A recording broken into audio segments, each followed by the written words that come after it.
ಇವಾಗ ಒಪ್ಕೋತೀರಾ? ನಿನ್ ಕೈ ಬಂಗಾರ ಆಗಿದೆ ಅಂದ್ರೆ ಆಶ್ಚರ್ಯ ಮತ್ತೆ ಅನುಮಾನನೂ ಆಗ್ತಿದೆ ಸುಮನಾ.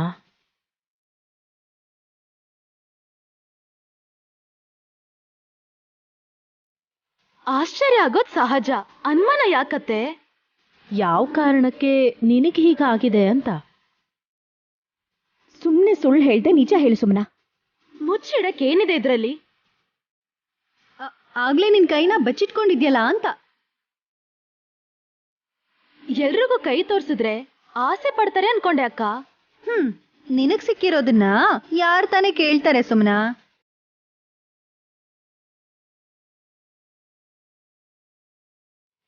ಅದಿರ್ಲಿ ಸುಮನಾ, ನಿನ್ ಕೈ ಹೇಗೆ ಬಂಗಾರ ಆಯ್ತು ಅಂತ ಒಂದೇ ಮತ್ತಲ್ಲಿ ಹೇಳು ಸಾಕು.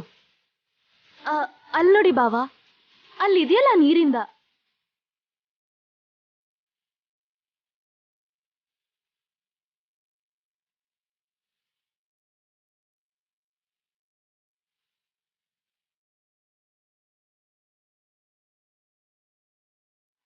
ಆ ನೀರಿಂದ ನಿನ್ ಕೈ ಹೀಗಾಯ್ತಾ? ಹೌದು ಬಾವ. ನಿನ್ನೆ ಗಿರ್ವಿ ತನಿಷ್ ಸೇಟು ಕೊಟ್ಟಿದ್ ಬಂಗಾರದ ಹಾವು ಕೊನೆಗ್ ನೀರಲ್ಲಿತ್ತು ಅಂತ ಗೊತ್ತಾಯ್ತಲ್ಲ.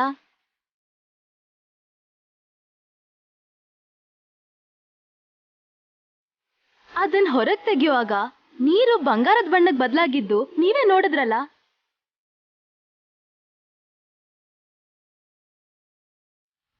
ಹೌದು, ಅದು ಗೊತ್ತು.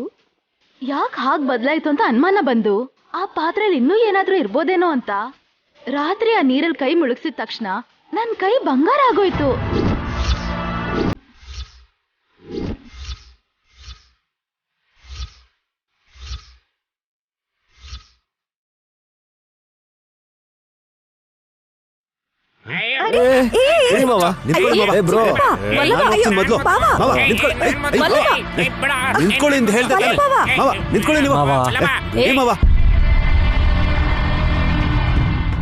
ನಾನ್ ಮೊದ್ಲು. ಅಯ್ಯೋ ಚಿಕ್ಕಪ್ಪ, ನಿಂತ್ಕೊಳ್ಳಿ ಮಾವ, ನಾನ್ ಮೊದ್ಲು.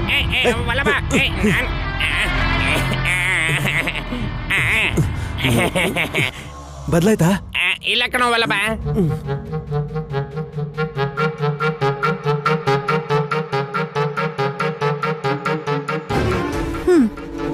ಇವ್ರ ಆಸೆಗೊಂದಿಷ್ಟು.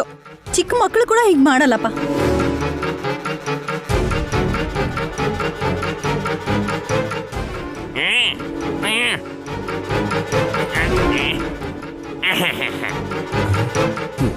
ಮಾವ, ನನ್ ಕೈ ಗೋಲ್ಡ್ ಆಗ್ಲೇ ಇಲ್ಲ. ನನ್ ಕೈ ಕೂಡ ಹಾಗೆ ಇದೆ ವಲ್ಲಭ.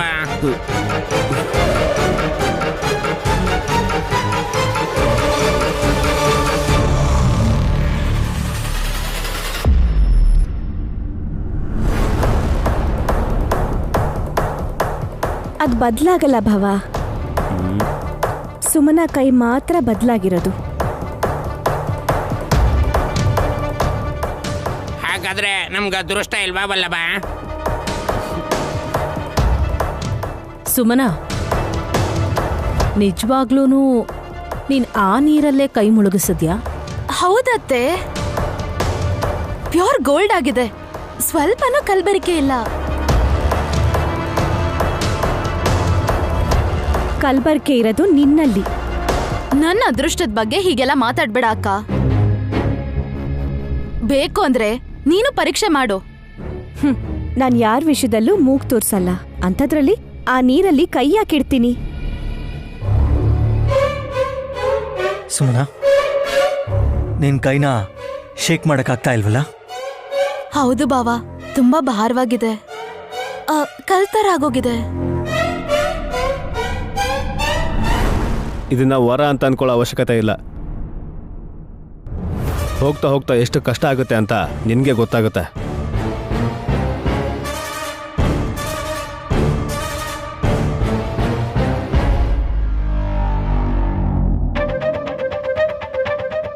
ತಿನ್ನಲ್ವಾ? ಮಧ್ಯಾಹ್ನ ತಿಂತೀವಿ. ಸುಮನಾ, ಒಂದ್ ನಿಮಿಷ ನನ್ನ ಜೊತೆ ಬಾ.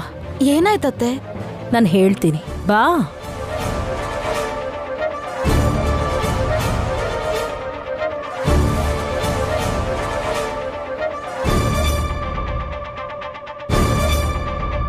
ದುರ್ದು ಆಂಟಿ ಮನೇಲಿ ಇಲ್ದೇ ಇರೋದಕ್ ಸರಿ ಹೋಯ್ತು, ಇಲ್ಲಾಂದ್ರೆ ಆ ನೀರನ್ನ ನೆತ್ತಿ ಮೇಲೆ ಸುರ್ಕೊಂಡು ಫುಲ್ ಕೋಲ್ಡ್ ಆಗ್ಬಿಡ್ತಿದ್ರು.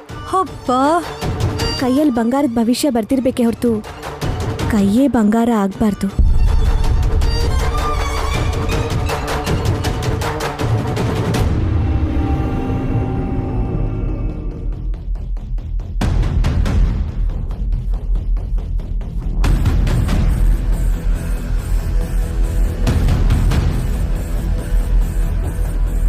ನಾನು ಅವಾಗ್ಲಿಂದ ನೋಡ್ತಿದ್ದೀನಿ. ಬುಕ್ಸು ಫೈಲ್ಸ್ ಅನ್ನ ಮತ್ತೆ ಮತ್ತೆ ಯಾಕೆ ನೋಡ್ತಿದ್ದೀರಾ ಯಜಮಾನ್ರೆ? ಗಾಯತ್ರಿ ಗ್ರೂಪ್ ಆಫ್ ಕಂಪನೀಸಿಗೆ ಸೇರಿರೋ ಎಲ್ಲ ಬ್ರಾಂಚಸ್ ಇಂದ ಫೈಲ್ಸ್ನ ತರಿಸಿ ಹುಡುಕ್ತಾ ಇದ್ದೀನಿ ನಾನು. ಯಾಕೆ ಯಜಮಾನ್ರೆ?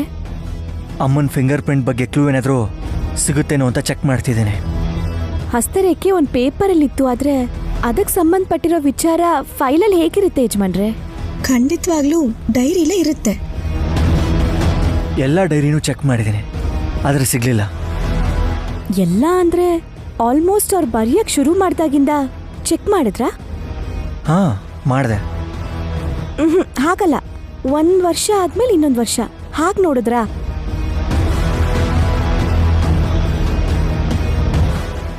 ಯಾವ್ದಾದ್ರೂ ವರ್ಷ ಮಿಸ್ ಆಗಿದ್ಯಾ? ನೆನಪು ಮಾಡ್ಕೊಳ್ಳಿ ಯಜಮಾನ್ರೆ. 1997. ಎಸ್, ನಿಜ ನೇನಿ, 1997 ಇಯರ್. ಆ ಇಯರ್ ಡೈರಿ ಸಿಗ್ಲಿಲ್ಲ ನನಗೆ. ಅಂದ್ರೆ ಯಾವುದೇ ಡೈರಿಲಿ ಹಸ್ತರೇಖೆ ಸಂಬಂಧವಾಗಿ ಅಮ್ಮೋರು ಏನೂ ಬರ್ದಿಲ್ಲ, ಆ ಒಂದು ಡೈರಿ ಬಿಟ್ಟು. 1997. ಅದು ಹೇಗೆ ಮಿಸ್ ಆಯ್ತು? ಅಮ್ಮೋರು ಅದನ್ನ ಕಳ್ಕೊಂಡಿದಾರಾ, ಇಲ್ಲ ಅಂದ್ರೆ ಹುಷಾರಾಗಿ ಎತ್ತಿಟ್ಟಿದಾರಾ, ಇಲ್ಲ ಅಂದ್ರೆ ಯಾರಾದ್ರೂ ಆ ಡೈರಿನ ಕಳ್ತನ ಮಾಡ್ಬಿಟ್ಟಿದಾರಾ? ಯೋಚಿಸಿ ಯಜಮಾನ್ರೆ. ಈ ದೃಷ್ಟಿಲಿ ಹುಡುಕಿದ್ರೆ ನಮ್ಗೆ ದಾರಿ ಕಾಣಿಸುತ್ತಲ್ವಾ ಯಜಮಾನ್ರೆ? ಸೀರಿಯಸ್ ಆಗಿ ಯೋಚನೆ ಮಾಡಿದ್ರೆ ಎಲ್ಲದಕ್ಕೂ ಉತ್ತರ ಸಿಕ್ಕೇ ಸಿಗುತ್ತೆ. 1997 ಡೈರಿ ಎಲ್ಲಿದೆ ಅಂತ ಹುಡ್ಕೋದಕ್ಕೆ ಶುರು ಮಾಡ್ತೀನಿ. ಹುಷಾರು ಯಜಮಾನ್ರೆ, ಈ ವಿಷಯನ ಯಾರ ಹತ್ರನೂ ಹೇಳ್ಬೇಡಿ, ಗೊತ್ತಾಯ್ತಾ? ಅವ್ರು ಏನಾದ್ರೂ ಮಾಡಬಹುದು. ಅವರು ಅಂದ್ರೆ ಮನೆಗಳ್ರು. ಅರ್ಥ ಆಯ್ತು. 2 ದಿನ ವೆಯ್ಟ್ ಮಾಡಿ ಹುಡ್ಕೋದಕ್ಕೆ ಪ್ರಯತ್ನ ಮಾಡ್ತೀನಿ.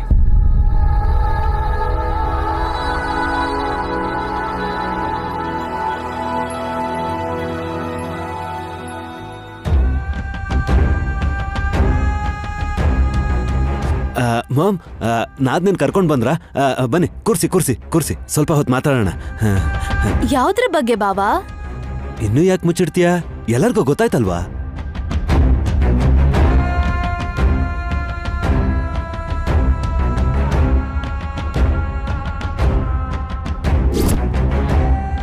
ನನ್ ಚಿಕ್ಕ ಸೊಸೆ ಬಂಗಾರ ಅಂತ 10 ಜನರ ಹತ್ರ ಹೇಳಿದ್ದೆ. ಆದ್ರೆ ಈಗ ಅರ್ಧ ಕೈ ಮಾತ್ರ ಬಂಗಾರ ಆಗಿದೆ ಅಂತ ಹೇಗ್ ಹೇಳೋದು? ಈ ವಿಷಯ ಜನರಿಗೆ ಗೊತ್ತಾದ್ರೆ ಸುಮ್ನಿರ್ತಾರ ಅತ್ತೆ? ಸಾಲಾಗಿ ಕ್ಯೂ ಅಲ್ಲಿ ಬಂದು ನಿನ್ ಕೈ ನೋಡ್ಕೊಂಡು ಹೋಗ್ತಾರೆ.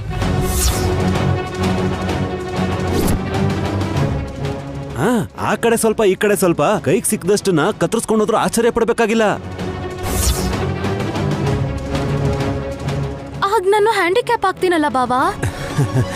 ಪರವಾಗಿಲ್ಲ ಬಿಡು, ಪಬ್ಲಿಸಿಟಿ ಜಾಸ್ತಿ ಆಗಿ ಸೆಲೆಬ್ರಿಟಿ ಆಗೋಗ್ತೀಯ ಅಲ್ವಾ? ಏಯ್, ಭಯ ಪಡಿಸ್ಬೇಡ್ವೋ. ಅದೃಷ್ಟನ ಕೈವಶ ಮಾಡ್ಕೋತಾಳೆ ಅನ್ಕೊಂಡ್ರೆ ಕೈನೇ ಅದೃಷ್ಟ ಮಾಡ್ಕೊಂಡ್ಲು ಸುಮನ. ನನ್ ಯಾಕೆ ಕರ್ಕೊಂಡ್ ಬಂದ್ರಿ ಅಂತ ಹೇಳ್ತೀರಾ ಅತ್ತೆ?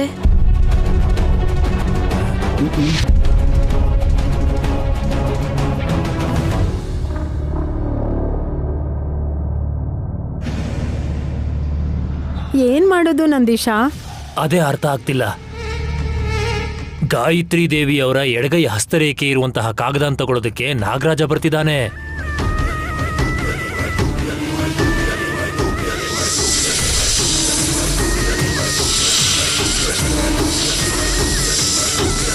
ಆ ಕಾಗದ ತಗೊಂಡು ಎಲ್ಲಾದ್ರೂ ಬಚ್ಚಿಡನ್ವಾ?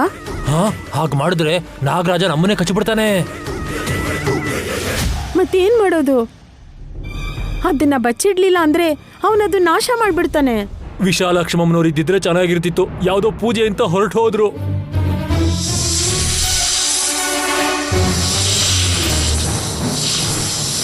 ಬಂಗಾರದ ನೀರಿರೋ ಪಾತ್ರೆ ಒಳಗೆ ನಿನ್ ಕೈ ಮುಳುಗಿಸಿದ್ದಕ್ಕೆ ಮೊಣಕೈ ತನಕ ಬಂಗಾರ ಆಗಿದೆ, ಅದು ಓಕೆ.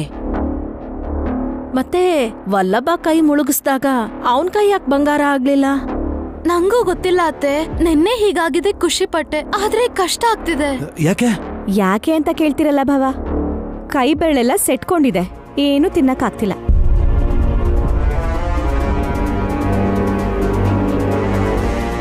ಬೆರಳುಗಳೇನಾದ್ರೂ ಸರಿ ಇದ್ದಿದ್ರೆ ಅದನ್ನು ತಿನ್ಬಿಡೋಳೋ ಏನೋ ಇವಳು.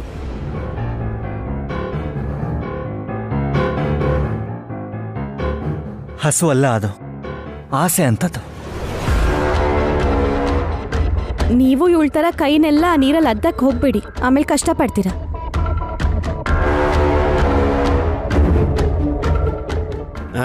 ಕಷ್ಟ ಪಡೋದಕ್ಕೆ ನಾನೇ ನೀನು ಅನ್ಕೊಂಡಿದ್ಯಾ? ಸುಮ್ಮನೆ ಹೇಳಿದ್ಲೋ ಇಲ್ವೋ, ಓಡ್ಕೊಂಡು ಹೋಗಿ ಕೈನ ಅದ್ದಿದ್ಯಲ್ಲ ಬ್ರೋ.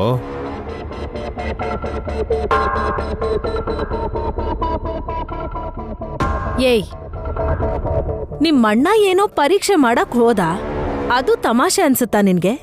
ನಿಮ್ ವಿಷಯಲೇನೂ ಇಲ್ಲ. ನಮ್ ಶ್ರೀಮತಿ ಅವ್ರನ್ನ ನೋಡಿದ್ರೆ ಅಯ್ಯೋ ಅನಿಸ್ತಿದೆ. ಯಾಕೋ ಪಾಪ. ಹಲ್ ಮುರಿದ್ರೆ ಬಂಗಾರದ ಹಲ್ಲನ್ನ ಹಾಕಿಸ್ಕೊಳ್ಳೋದ್ ನೋಡಿದೀನಿ ಸುಮನ. ಆದ್ರೆ ಶುಭ ಕಾರ್ಯಕ್ಕೆ ಉಪಯೋಗಿಸೋ ಅಂತ ಬಲಗೈನ ಬಂಗಾರದ ಲೋಹಕ್ ಬದಲಾಯಿಸ್ಕೊಂಡು ನೀನ್ ಇವತ್ ಸಂತೋಷವಾಗಿರ್ಬೋದು, ಆದ್ರೆ ನೀನ್ ಹೀಗೆ ಇರಲ್ಲ. ಏನು ಪ್ರಾಬ್ಲಮ್ ಇಲ್ಲ ಬಿಡಕ್ಕ. ಈ ಕೈಯಲ್ಲಿ ತಿಂದಿಲ್ಲ ಅಂದ್ರೂ ಪರವಾಗಿಲ್ಲ, ಈ ಕೈಯಲ್ಲಿ ಜ್ಯೂಸ್ ಕುಡ್ಕೊಂಡಾದ್ರೂ ಬದುಕ್ತೀನಿ.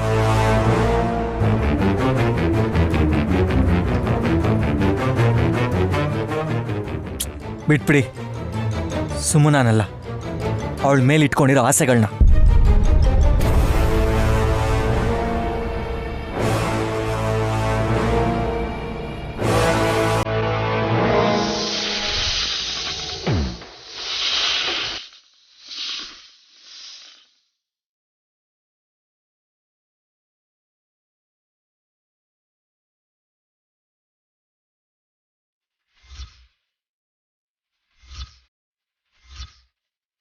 ನಂದೀಶ, ನಾಗರಾಜ ಬಂದ್ಬಿಟ್ಟ.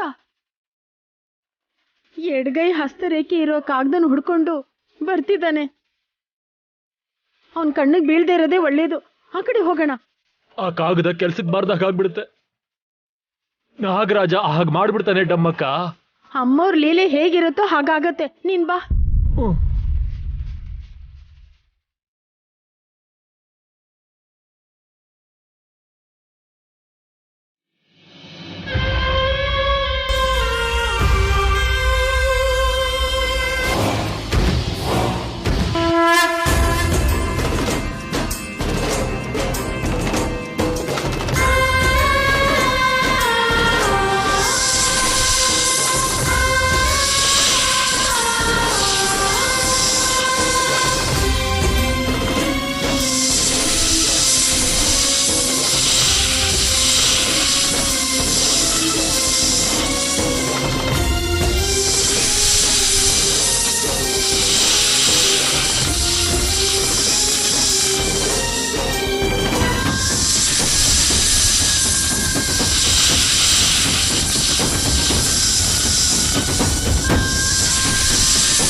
ನಾಗರಾಜನ ತಡೆಯೋದಕ್ಕೆ ನಾಗವೇಣಿ ಬಂದಿದ್ದಾಳೆ. ಅಂದ್ರೆ ದೊಡ್ಡ ಬಟ್ಟಮ್ಮ. ಹಾಗೆ ಅಂತ ಬಿಟ್ಬಿಟ್ರೆ ಸುಮನ ಒದ್ದಾಡ್ತಾಳೆ ಯಜಮಾನ್ರೆ. ಪಡ್ಲಿ ಬಿಡಿ, ಅದ್ಗೆ ಆಸೆನೆ ದುಃಖಕ್ ಮೂಲ ಅಂತ ಗೊತ್ತಾಗ್ಲಿ ಬಿಡಿ ಇವಳಿಗೆ. ತಾಯಿ ಆಗ್ತಿರೋ ಹೆಣ್ಮಗಳು ಕಷ್ಟ ಪಡಬಾರ್ದು ವಿಕ್ರಾಂತ್ ಅವ್ರೆ. ನಿನಗಿರೋ ಕರುಣೆ ಅವಳ ಗಂಡನ್ಗೆ ಇಲ್ವಲ್ಲ ನಯನಿ.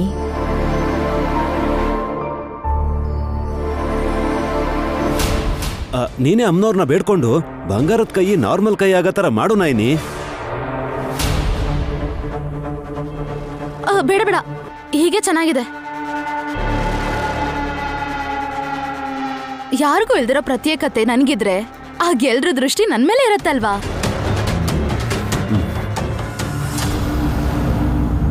ಏನಾದರೂ ದೃಷ್ಟಿ ಹಾಕಿದ್ರೆ ಪ್ರಾಬ್ಲಮ್ ಆಗುತ್ತೆ.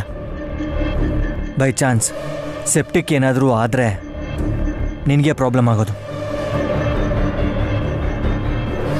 ಹೌದು ಯಜಮಾನ್ರೆ,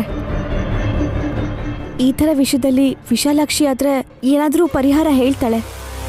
ಅವಳು ನಾಳೆನೇ ಬರ್ತಾಳೆ. ಅಲ್ಲಿವರೆಗೂ ಯಾರೇ ಆಗಲಿ ಸರಿ, ವೆಯ್ಟ್ ಮಾಡಲೇಬೇಕು.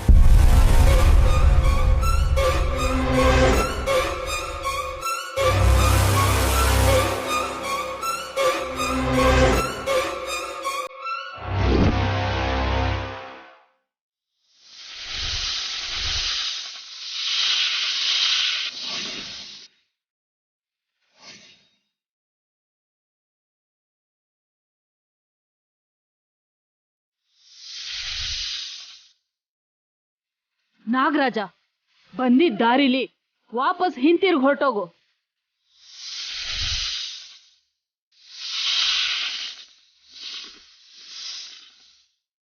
ಗಾಯತ್ರಮ್ಮವ್ರು ಬದುಕಿದ್ದಾಗ ನೀನು ನಾಗಪ್ಪನಾಗಿ, ನಾನು ನಾಗವೇಣಿಯಾಗಿ ಆ ತಾಯಿಗೆ ಪರಿಚಯ ಆದ್ವಿ.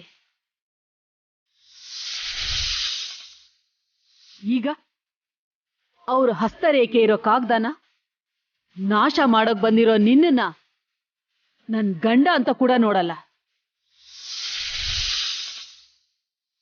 ನಿನ್ನ ಜಾಗದಲ್ಲಿ ಬೇರೆ ಯಾರಿದ್ರು ಅವ್ರ ಪ್ರಾಣ ತೆಗಿತಾ ಇದ್ದೆ. ಹೊರಟೋಗು.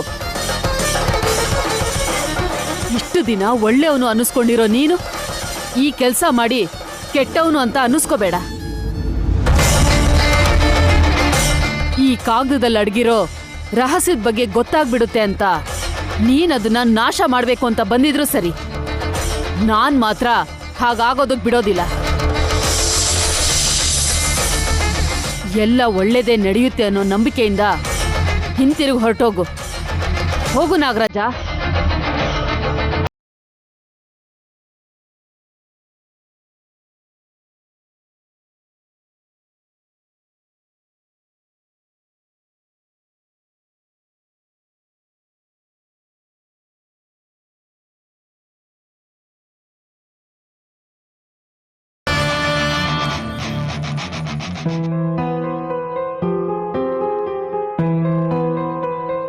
ಏ ವಿಕ್ರಾಂತ್, ನಾಳೆ ಮಾರ್ನಿಂಗ್ ಈ ಫೈಲ್ನ GK ಅವ್ರಿಗೆ ಕೊಟ್ಬಿಡು. ನಾಳೆ ಮಾರ್ನಿಂಗ್ ಅಂದ್ರೆ ಸ್ವಲ್ಪ ಕಷ್ಟನೇ ಬ್ರೋ. ಸಾಯಂಕಾಲ ಕೊಡ್ಲಾ?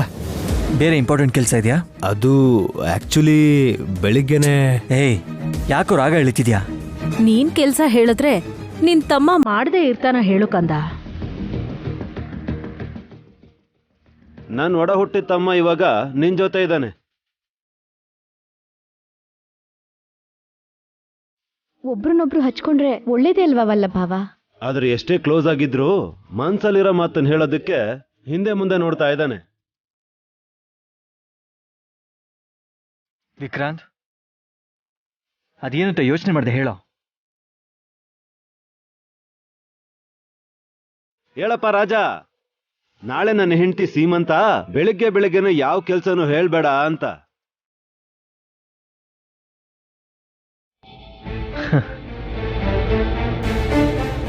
ಈ ಗುಡ್ ನ್ಯೂಸ್ನ ಶೇರ್ ಮಾಡ್ಕೊಳ್ಳೋದಕ್ಕೆ ಇಷ್ಟು ಯೋಚನೆ ಮಾಡ್ಬೇಕೇನಾ? ತುಂಬಾ ಖುಷಿ ಆಗ್ತಿದೆ.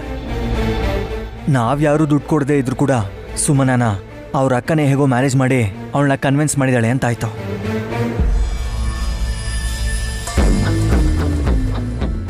ನಾನೇನು ಕೊಟ್ಟಿಲ್ಲ ಯಜಮಾನ್ರೆ. ಹಾಸಿನಿ ಅಕ್ಕ ಕೂಡ ಏನು ಕೊಟ್ಟಿಲ್ಲ ಅನ್ಸುತ್ತೆ. ಮತ್ತೆ ಮಾಮ್, ನೀವೇನಾದ್ರೂ ನೋಡೋಣ ಅಂತ ಹೇಳಿದ್ದೆ, ಆದ್ರೆ ಸುಮನ ಖಂಡಿತವಾಗ್ಲೂ ಕೊಡ್ಲೇಬೇಕು ಅಂತ ಏನು ಹಠ ಮಾಡಿಲ್ಲ. ಅದಕ್ಕೆ ನಾನು ಸುಮ್ನಾದೆ. ನನ್ ಕೈಲಾದಂಗೆ ನಾಳೆ ನನ್ ಸೀಮಂತ ಮಾಡ್ಕೋತಾ ಇದೀನಿ ಬಾವಾ. ಯಾರನ್ನೂ ₹1 ಕೇಳಲಿಲ್ಲ.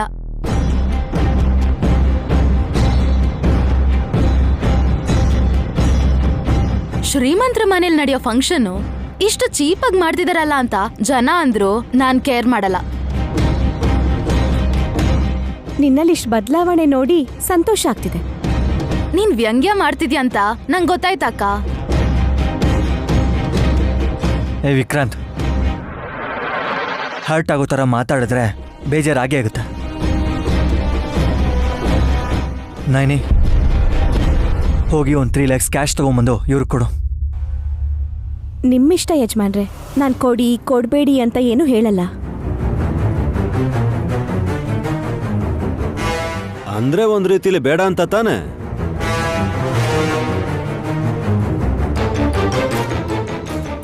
ಅದರ ಅರ್ಥನ ನಾವ್ಯಾಕೋ ಬಿಡಿಸಿ ಹೇಳ್ಬೇಕು.